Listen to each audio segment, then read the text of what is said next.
Hey, I'd like to welcome you to another episode of the Mission Matters Luxury Podcast, your source for all things luxury and lifestyle. My name is Adam Torres. You can follow me on Instagram at AskAdamTorres. Keep up with my book releases, book tour schedule, signings, all that other good stuff. Always love to connect with you there.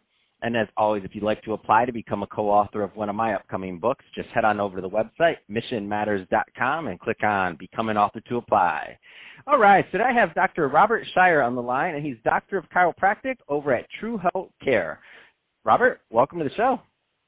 Thank you, Adam. It's a pleasure to be here.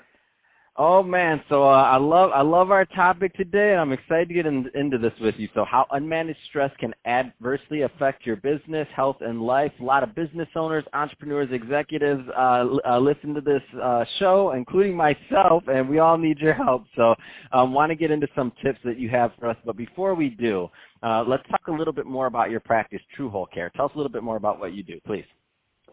So I am a doctor of chiropractic in New York City in a practice called Tru Whole Care. Tru Whole Care is an office comprised of multiple health providers under one roof. So we provide chiropractic, physical therapy, internal medicine, physiatry, acupuncture, nutrition, stress management. It's almost like a one-stop shop for all of your healthcare needs. That's fantastic, and so it is definitely a one-stop shop. By the way you mentioned it. So acupuncture, you're coming from different areas, both holistic and otherwise. So I think it's really interesting, and that's why I'm excited to get to you into this topic with you. So unmanaged stress and how it can adversely affect our business. I mean, this is a big topic. Our listeners know we do 15-minute episodes, so we could speak for hours on this. But where do you want to start with this one? Well, so, it's funny because the topic of the day, of course, is the COVID-19 pandemic. And while that has much of our attention and focus right now, the truth of the matter is that chronic stress, unmanaged stress, is a bigger problem than what's going on right now with COVID, because this has been going on for years, for decades. And when it is unmanaged, it can cause all kinds of health problems far-reaching beyond this. So I thought this was a timely topic because the COVID pandemic has really focused and shown a big light on, what stress is. And that's why I wanted to bring this, because business leaders oftentimes leave this kind of stress unmanaged. And I thought if we can take the ideas and principles of leadership and get leaders to apply those same principles of leadership in their business to their health, then they can take some action towards that, and which will not only help improve their business, but their overall life as well. So I'm definitely a low-hanging fruit guy here. So meaning I know there's a lot that we need to be doing, but what are some of those? There's some people sitting either in their office or in their home offices or just not feeling all that great right now. What are some things that they can start thinking about and or possibly even doing today to start alleviating or kind of managing this stress?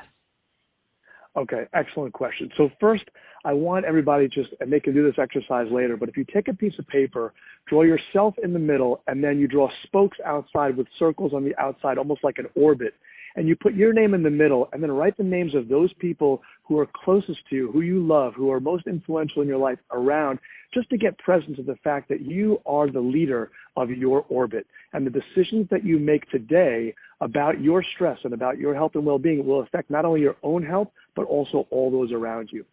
Gandhi said that our greatest ability as humans is not to change the world, but to change ourselves.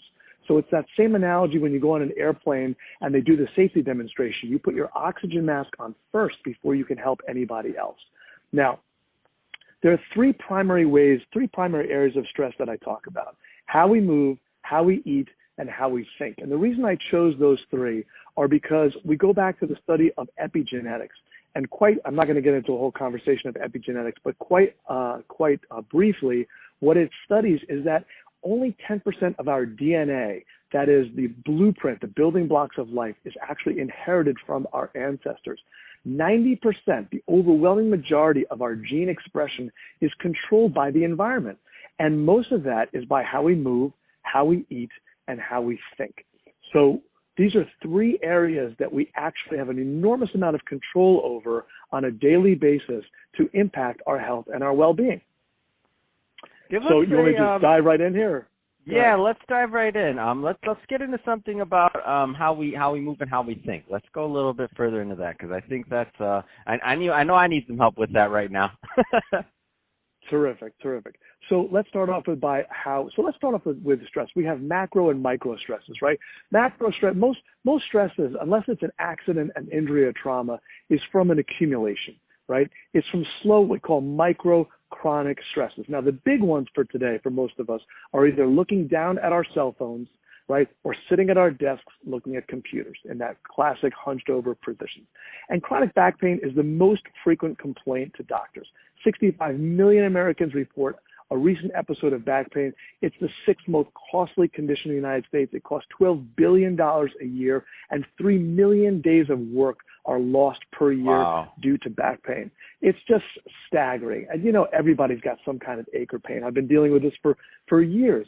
So we say, Benjamin Franklin was a great thinker, right? One of our founding fathers. And he is quoted as saying, an ounce of prevention is worth a pound of cure. Now, how true is that, right? So what can you do? Most of us are tethered to our phones, our computers. You can set an alarm on your phone, on your Fitbit, on your computer, and you stop what you're doing every hour and you get up and stretch. Now, I've got 12 of my favorite stretches.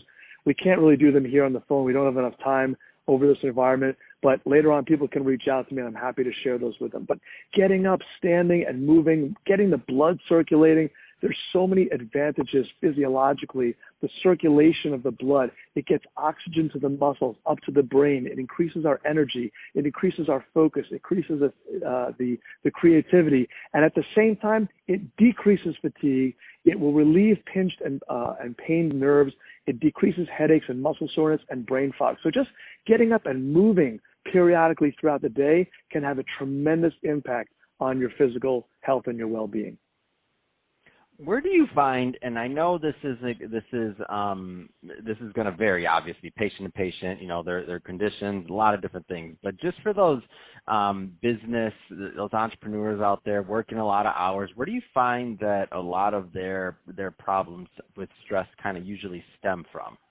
Because I feel like there's a common theme of us entrepreneurs out there and what we're doing. Where do you find it, just in your experience? Well, it comes from all three of these areas that we're talking about, Adam. It's not taking the time to take care of yourself. You have to stop. There's a story about two axemen going in the woods, and they have a contest of who's going to chop down the most trees. And one of them stops every 45 minutes to sharpen his axe.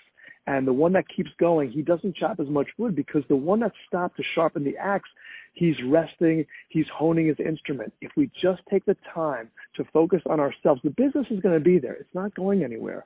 More isn't better. Working smarter, not harder. So taking the time to move, taking the time to make sure that we have proper snacks available. One of the things I talk about is foods that nourish, that repair and heal.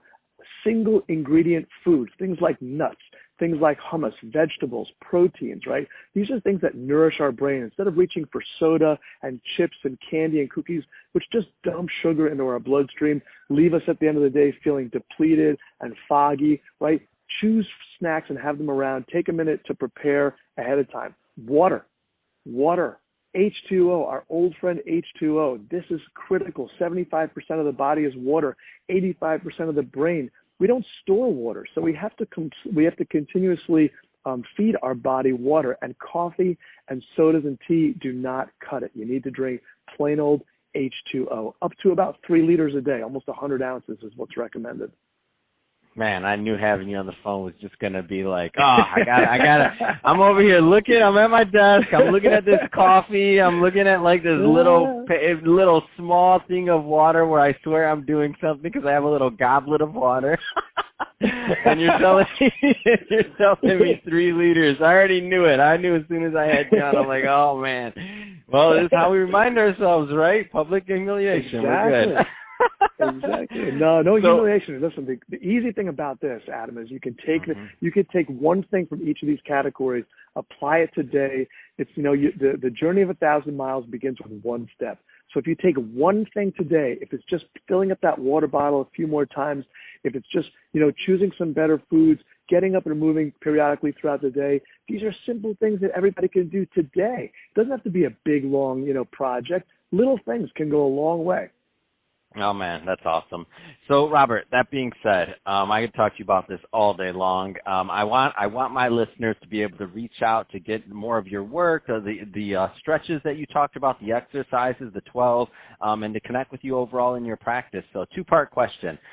Part one of the question is, if somebody did want to work with you in person, where's your practice located? What location? Part one. Part two, if somebody wants to follow up with your work just in general and to learn more, what's the best way for them to do that?